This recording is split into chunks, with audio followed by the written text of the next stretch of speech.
Hey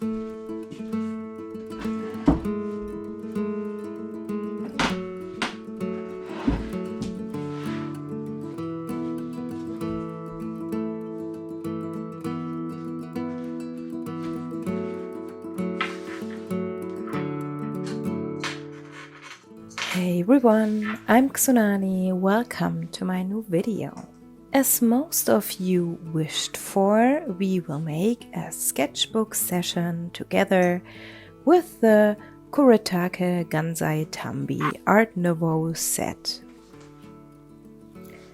I also asked my Patreons what I should paint, and Caran suggested a forest woman under the moon.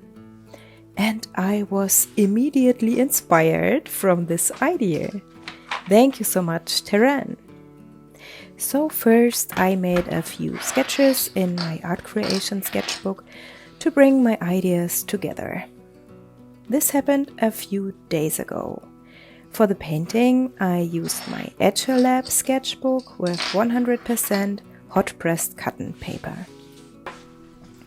I'm enjoying the sketchbook a lot right now, I have to say. Then I sketched my final sketch with a color erase pencil from Prismacolor. Then I painted a very light first layer in greenish, bluish colors. Also this awesome greenish yellow for the moon and the shine in the middle.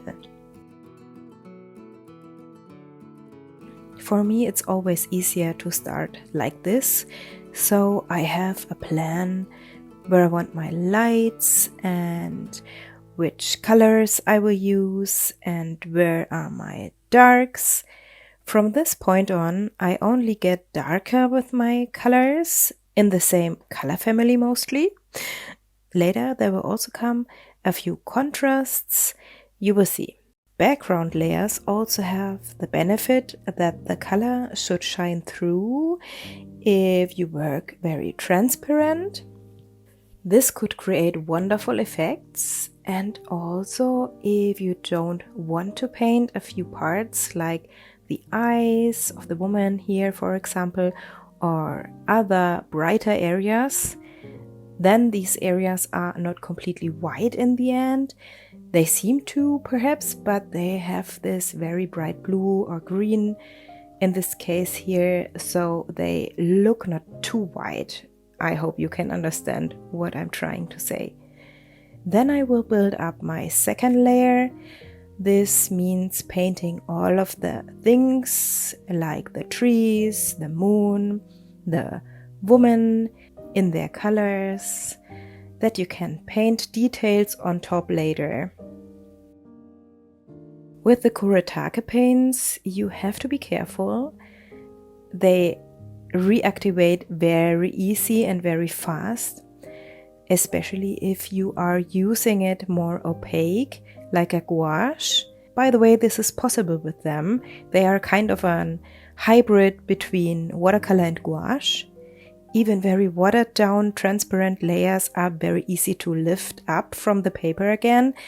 But if I'm working with my Kuretake paints, this is exactly what I'm going for with them. Mixing colors on the paper or creating gradients, it's so easy with them because of that. I made a review video about them a while ago.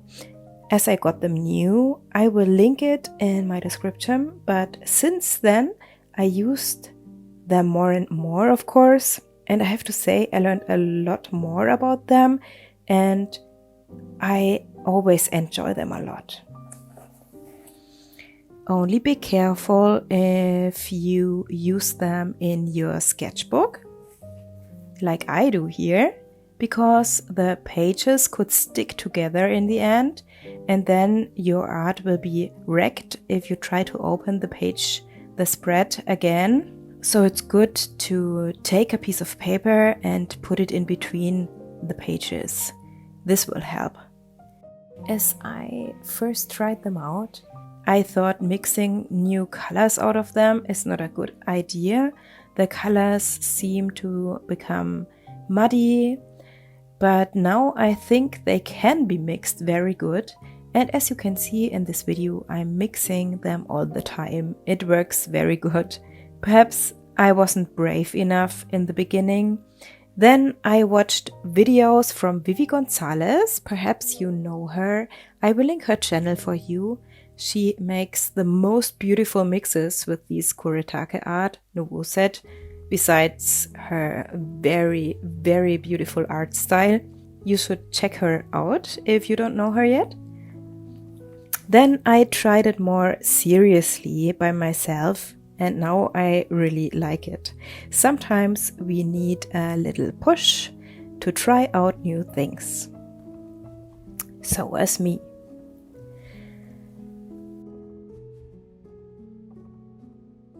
Oh, one thing you also have to know, if you're working with these Japanese Gansai Tambi paints, and you use them very thickly, they get a glossy finish after drying. I don't care about it, but some of you commented in my other videos that this is a little downside. Also on these parts, it is not as easy to work with colored pencils on top. Then you need very soft ones. Later in my video, I will finish this piece with colored pencils, and because of I'm using the Arrtx Colored pencils, which are very soft and creamy wax-based pencils, it is no problem to go over even the very thickly painted parts, like the little mushrooms you will see later, for example. You have to try out your art supplies with another to see which work nicely together, if you have something new.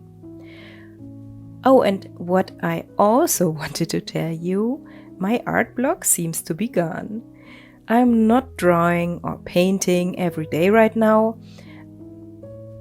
I again need something like a routine, but I'm inspired again and I have new ideas, and sometimes if I have no time, I can't wait to sit down and start to paint again. This is an awesome feeling. I missed it a lot.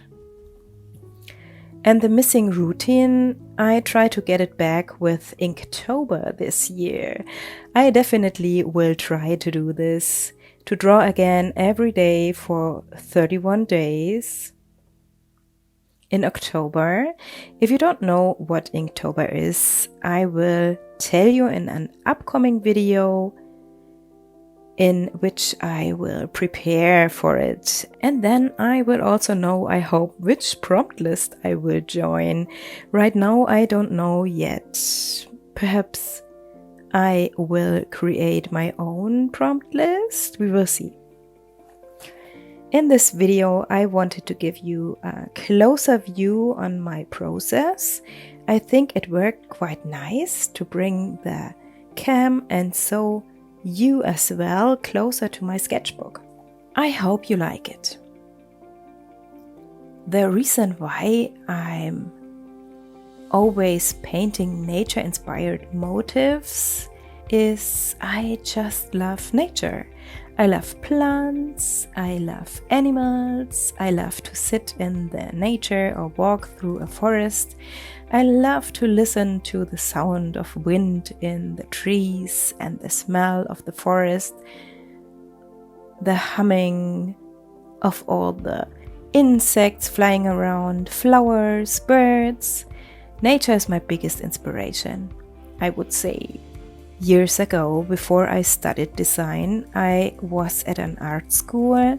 When we had art tests, you got a whole school day for a painting to a special theme. I always started with a tree somewhere in the picture, because a tree is always a good idea, I thought. And then I painted all the other things around. It luckily suited to every theme we got on these test days. And today it's kind of the same. I still love to draw or paint trees or forest scenes. And it's always good if I can paint it a bit more magical and also whimsical somehow. As you can see here, I tested a pattern for the trees. I found it a bit empty. I wanted more wealth and less flatness, if flatness is a word. I hope so.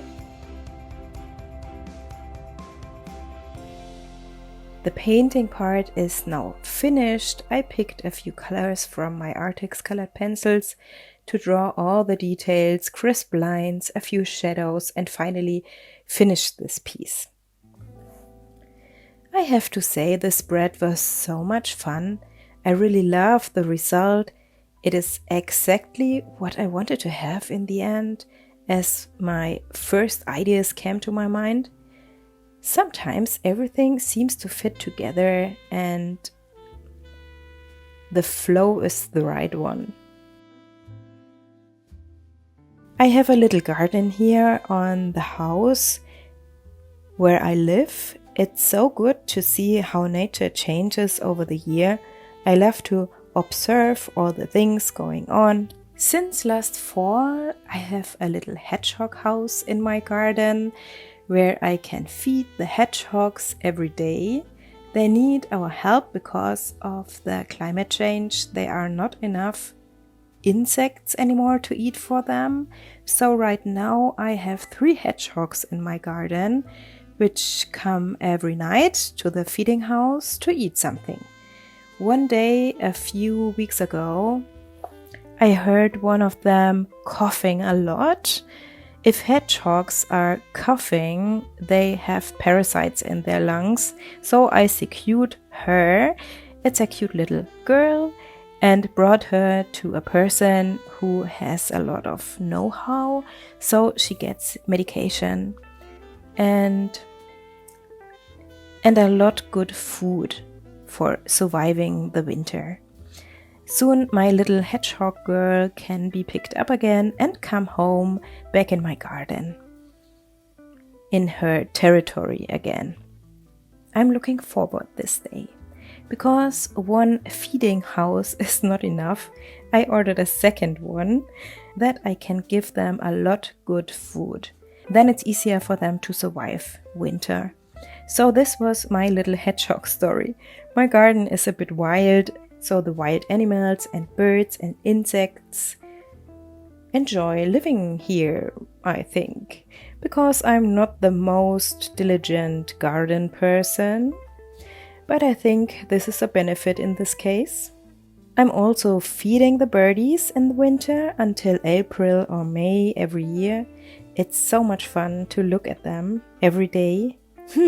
Perhaps I should join the Birdtober prompt list for Inktober this year. I don't know. Sorry, my brain jumps a lot today.